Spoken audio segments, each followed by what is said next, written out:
because this is obviously a Los Angeles story more than it is a worldwide global story, because everything happened right here. And so why not bring in my good friend and the good friend of KJLH, attorney Carl Douglas, to help us make sense of the coverage that OJ Simpson's death is getting. And maybe you can also give us some insight, attorney Douglas, to why this trial has resurfaced in the midst of OJ Simpson's death. And we're talking more about the trial and the victims than the death of OJ Simpson. My sister, first of all, thank you so much for having me on your show. It is always a pleasure and an honor to be here. I come into studio because I want to be with you, listen to the music, and it's a great time. I love it. This case was a perfect storm of everything that titillates Americans. It is first a whodunit. Superimposed on that, you put race, a black man and a white woman. Superimposed of that, you put celebrity, a star, probably the most famous person ever charged with murder. You have domestic violence, you have money, you have the allure of Hollywood, all of those things coming together before Facebook, before Twitter, before yes, Instagram. I didn't think about that. Yes. It was the only show in town. We talk about the fact that maybe 19 million Americans watched the basketball game of the women, the finals game, more than the men. When the OJ Simpson verdict was read, 150 million Americans, almost half the country, had their TVs on and tuned into that day. Wow. 110 times the number of people that watched that basketball game were watching the verdict on October the 3rd, 1995. That is why it continues today to titillate and fascinate and anger viscerally white folks, particularly. You better speak on it. To ways that I still cannot appreciate. No matter where I am, who I go, black, white, young or old, when they hear my connection to OJ, they all have a question. They gather around and they want to hear stories. It is a fascinating phenomena that I enjoy. I wasn't ready for that one. We're coming back with attorney Carl Douglas, and we are talking about the death of OJ Simpson. I got all the tea today. Different emotions, different reactions from the death of OJ. We talked about it yesterday. And a lot of you all were saying that the media was giving OJ a bad name, that a man has died and we should have reverence for that. And then there was Caitlyn Jenner, who came out and said, good riddance. And everybody went crazy on Caitlyn. And Caitlyn responded to everybody going crazy on her. She said, look, I was in a crash that involuntary manslaughter is not murder. That's basically what she said in her Instagram post. Involuntary manslaughter, and then said, and with a lot of other cars too, is not the same as murder.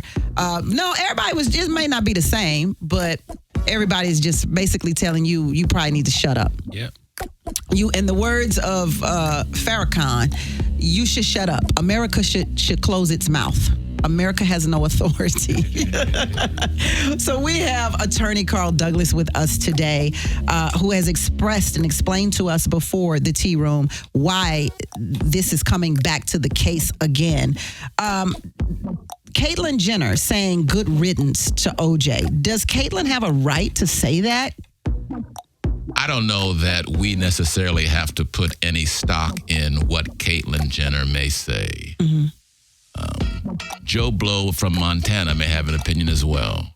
I could care less what Joe Blow from Montana thinks, as I could care less what Caitlyn Jenner thinks, personally. So that we even devote time to her opinion of this circumstance is a waste of my time, I would say. Oh, I didn't bring you to waste your time then. Thank you. I appreciate that. I did not bring you to waste your time. All right now. So then let's talk about OJ Simpson. I said yesterday when we got wind and got word that he had passed away, that whether he's guilty, whether you think he's guilty, whether you think he's not guilty, the court of law,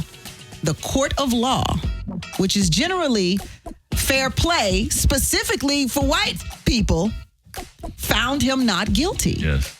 And so I said, why is our energy focused on whether OJ is guilty or not guilty in his death? And why can't we give the same energy to those black men who are imprisoned that are not guilty right now? Why can't we focus that energy on that? I'm sure you know of a lot of black men who are serving time Certainly. that are not guilty. And we have to get the Innocence Project in there to help them get out of jail, who've been in jail for 30 years, 40 years sometimes. And a lot of it, I suspect, regrettably, goes from a sense that white people think this system is ours.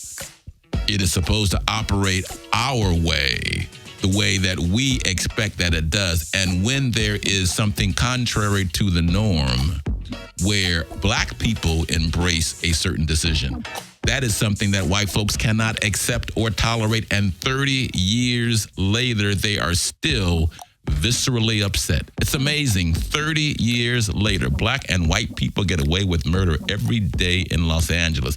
Black jurors convict black people of murder every single day in Los Angeles. One time on television, white folks are upset at the result and they cannot let it go. Move on. It is a part of history. Accept it. There are other travesties of justice, far too many to number if we were going to just start counting down travesties of justice or perceived travesties of justice. So there's been a lot of talk about OJ Simpson having family and friends sign an NDA. What would be the reason behind that, Attorney Carl Douglas, or is that just rumor? Because if it happened, OJ was not one who was born from the social media era. It wasn't part of his life. Right. He got out of jail 9 years after spending in jail when social media exploded. Right. So I'm sure there are advisors close to him that want to protect his privacy. But a lot of people are suggesting that these NDAs are because maybe he, you know where I'm going. You know where I'm going with this. Because maybe on his deathbed, he asked for forgiveness of his sins, which would include being guilty of the crime. One, I didn't know OJ much to be a real religious guy, fundamentally. And two, I cannot fathom there being a circumstance in 2024 where the OJ Simpson that I came to know under any circumstance would have ever acknowledged to anyone his responsibility for those two murders. I can't fathom it. It's incomprehensible to me. Is it so anyone who thinks that that might be a reason for his wanting an NDA, if that is in fact so, I say balderdash. Would that be because he, in his mind, he is not guilty? Really? Like, he is really not guilty? Or would that be just because even if he is guilty, he's not going to admit it? I'm not a psychologist. I don't know what the brother thinks or how he thinks. We haven't spoken since 1995, 2 days after his acquittal. Right.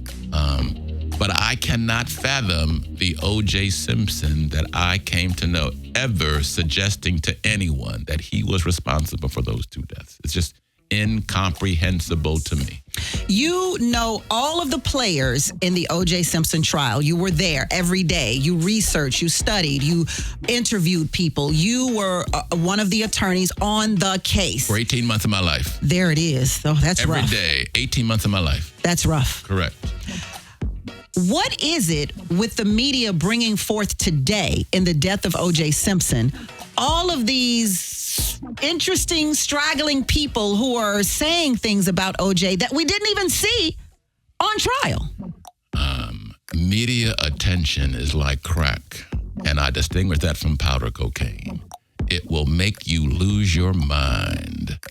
Anyone who has any hopes for a star, everybody wants to be a star. Everybody wants to get likes. Everybody wants to have their profile enhanced.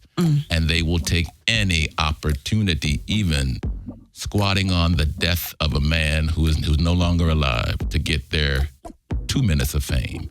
to get their clicks and their likes, because that what powers so many of this new generation of Americans.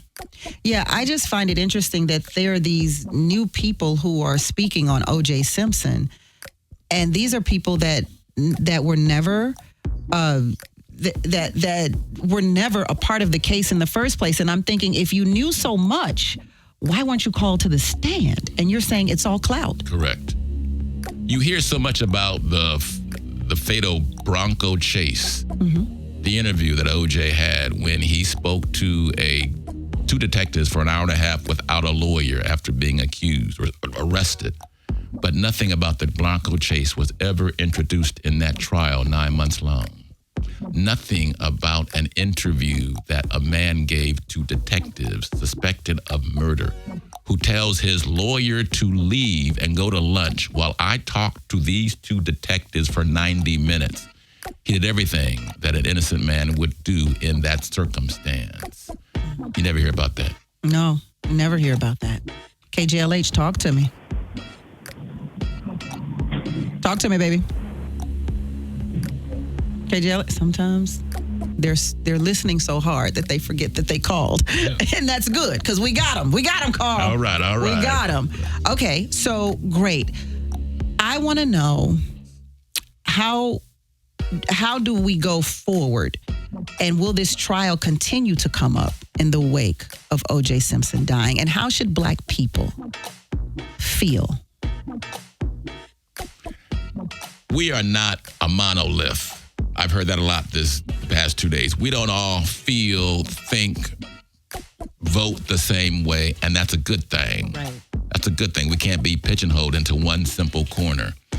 But I think the fascination with this case, the continuing feelings, speaks to the troubling aspect that race still commands over our culture and over our society. We are now, in this age, as divided in our own separate corners because of some of the words and the followings of our former president, that it is often in many ways worse than it was in 1994. Yeah. We are more balkanized in our own silos, listening only to those that will say the same thing. That's a dangerous thing and a dangerous place for us to be as Americans. Mm-hmm. It requires the willingness to go across the way and talk to someone who thinks differently than you. But with the current political environment, that's a hard thing to do, because all we hear about is how bad things are from one side, or how I'm better than them from the other side. So it makes it really hard for that sort of optimistic outlook to push others to do that which needs to be done to get the work done. And it's so much easier to just remain in our own separate silos, talking only to those that sound and talk just like us. Molly Bell, talk to us. Reparations in memory of our ancestors. First, I thank you, Tammy, for having Carl Douglas on. And Carl Douglas, I don't see how the people forget all the information. I know, Tammi Mac, you remember that the gloves didn't fit. The socks that he was supposed to have had on had blood in the same side on each side of the socks, like his foot wasn't even in there. It wouldn't have been like that. The shoes, Dennis Schatzman did a great job. And Johnny Cochran and you, Carl Douglas, and all of your team, you were awesome. I was out there every day. And not only did Johnny Cochran free one innocent man, being OJ, he came back and got Geronimo G. Jagger Pratt. Tammi Mac, thank you so much for letting me be in your box today. You got it. You got it. You know, Tammy, I liken the analogy because your listener was absolutely correct in terms of the fear, the danger that something was up and that the police messed with the evidence to convict someone whom they thought was guilty. You got a big bowl of spaghetti that you're eating. Mm-hmm. You love that bowl of spaghetti. Mm-hmm. Big bowl of spaghetti. And then you come across a roach in that spaghetti. Oh. Wait a minute. Do you keep eating the spaghetti or do you throw out the entire bowl of spaghetti? Oh, how hungry am I, Carl? You're gonna throw that bowl out. I'm probably gonna throw it out. You don't want to. You don't want. Yeah, you don't wanna I'm risk. probably gonna throw it all out. That was a story we used in closing argument. Ah. There was a big bowl of spaghetti that the prosecution gave us, but there was the blood on the socks that was suspicious. That glove didn't fit. There was blood on the back gate that had a preservative in it that wasn't seen for 3 weeks. These were all roaches that the jury considered, and they could not continue eating the bowl. They had to throw the entire bowl, as their obligations under the law requires. If there is one reason to doubt, you must follow your oath and find the accused not guilty. Not innocent, but not guilty. Gerald, talk to me. Hey, let me tell you, I totally 100% agree with Carl Douglas, right? You know, that's why they called them the Dream Team, because they were coming against racism and bias.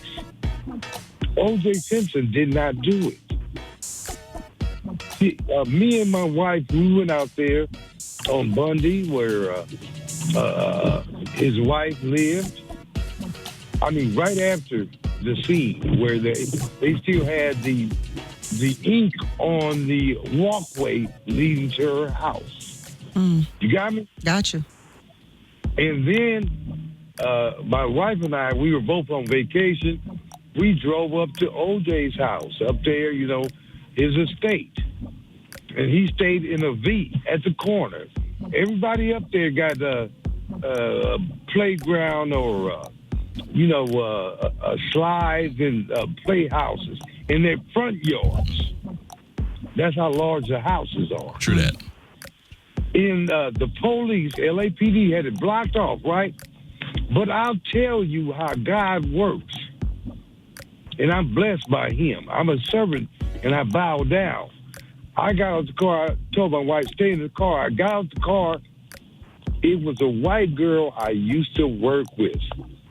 And she had told me for years, she said, I'm going out for the LAPD. Well, it was her at OJ Simpson's blocking. She said, you can come, Prescott, you and your wife, beyond the barrier. You got me? I got you. OJ did not do that. I can go deep into it. Okay, I don't have that much time, Prescott. I know you don't, baby Okay. girl. I got tons of time because I paid my dues. I hear And you. continue. All right now. So, no, he did not do it at all. All right, baby. Thank you. You guys have a great day and magnificent lives.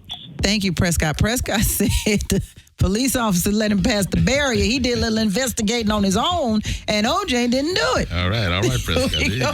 Y'all need a Prescott on the dream team, Carl. My goodness. My pleasure. Okay. Yes, you did say that black people are not a monolith, and we should feel however we feel about this. It is. But the question is, why has this been a part of OJ's legacy and not the OJ prior to this in his death? There's a regrettable sense that an entire generation of Americans knows nothing about the former O.J. Simpson. All they know is he was a football player who killed 2 people. And it's regrettable. An entire generation of Americans do not know anything about him. I'm from L.A. In L.A., all the brothers liked USC football, UCLA basketball. That was the way it was.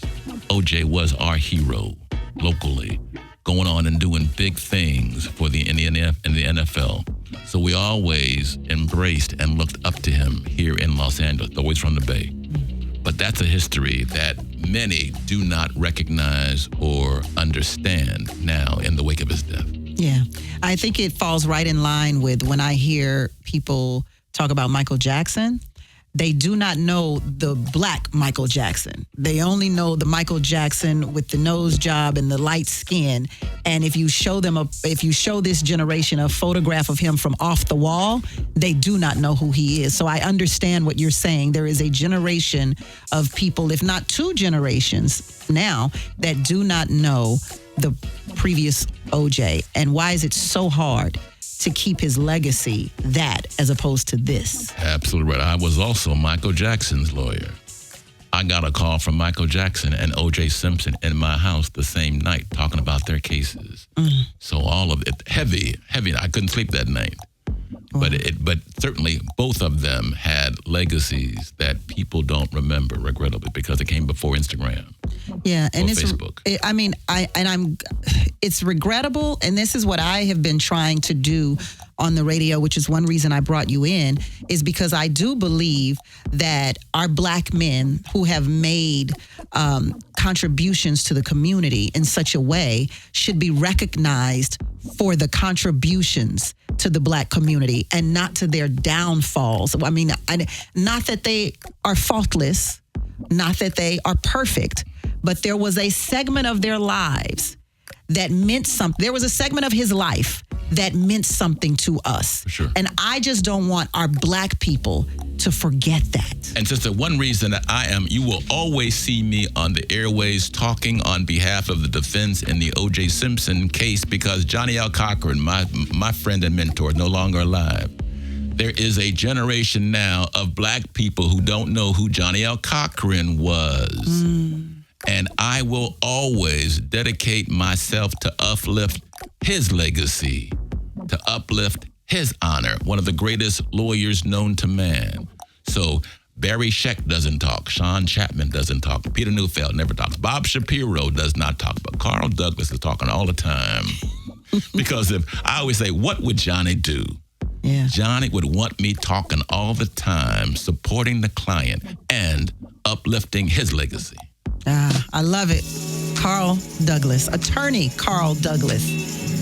What case are you working on now before you get out of here? The estate of Oro Nunez Sr. versus the city of Chula Vista, starting trial in San Diego federal court.